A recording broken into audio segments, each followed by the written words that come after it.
Hi friends, welcome to Salem Padma சமையல்.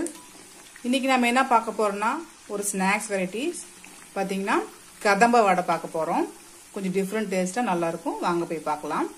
அதுக்கு முன்னாடி நம்ம சேனல் இப்போதான் புதுசா பாக்குறீங்கன்னா சப்ஸ்கிரைப் பண்ணிக்கோங்க. பக்கத்துல பெல் பட்டனையும் கிளிக் பண்ணிக்கோங்க. இப்போ பாருங்க, நான் வந்து ஒரு மிக்சிங் பவுல் எடுத்திருக்கேன். அதில் நான் ஒரு கப் அளவுக்கு துவரம் பருப்பு எடுத்திருக்கேன். அதை போட்டுறேன். அரை கப் அளவுக்கு கடலைப்பருப்பு, 1/4 கப்பு உளுத்தம்பருப்பு, 3 டேபிள் ஸ்பூன் அளவுக்கு பச்சரிசி, இது வந்து ஒரு 10 முந்திரி பருப்பு எடுத்திருக்கேன். இப்போ இது வந்து நல்லா ஒரு 2 வாட்டி அலசிட்டு 2 மணி நேரம் ஊற வச்சுக்கலாம். இப்போ பாருங்க, நமக்கு பருப்பு 2 மணி நேரம் ஊற வச்சு இப்போ ரெடி பண்ணி வச்சிருக்கேன். இப்போ நம்ம இதை அரைச்சிக்கலாம்.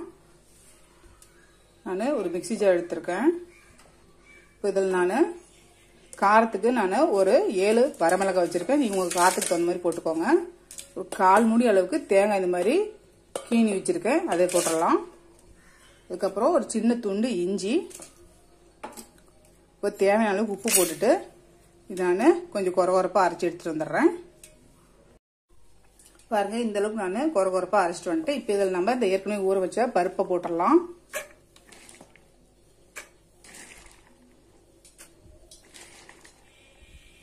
இப்போ நான் பாதி மட்டும் போட்டு இப்போ இதையும் நான் கொரகொரப்பாக அரைச்சிட்டு வந்துடுறேன். பாருங்க, நான் இந்த அளவுக்கு கொரகொரப்பாக அரைச்சிட்டு வந்துட்டேன். இதே மாதிரி மீதி இருக்கிற பருப்பையும் அரைச்சி எடுத்துக்கலாம். இப்போ மாவு பாருங்க, அரைச்சிட்டு வந்து பவுலில் போட்டேன். இப்போ நான் ஒரு பெரிய சைஸ் வெங்காயம் கட் பண்ணி வச்சிருக்கேன். அதை போட்டுறேன். அதுக்கப்புறம் 2 பச்சை மிளகாய்,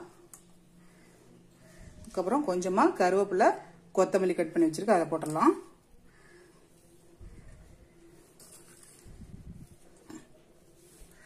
ஒரு 1/4 டீஸ்பூன் அளவுக்கு பெருங்காய பொடி போய் இதை நல்லா மிக்ஸ் பண்ணி விட்டுடலாம்.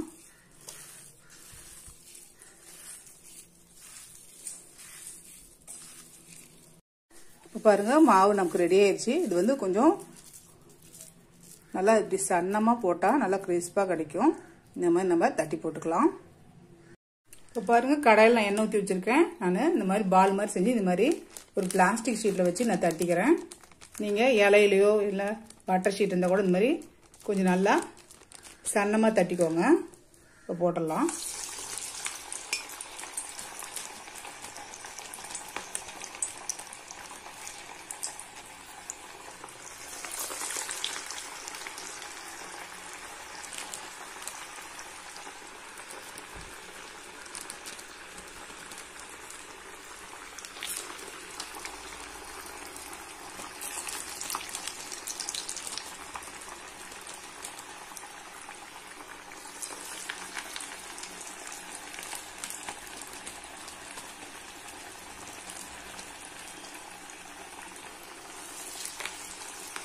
இப்போ ஃப்ளேம் மீடியமாகவே இருக்கட்டும்.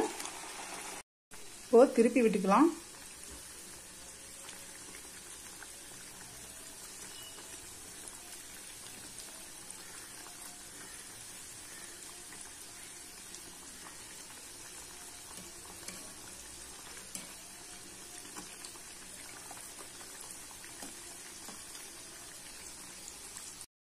இப்போ எடுத்துடலாம்.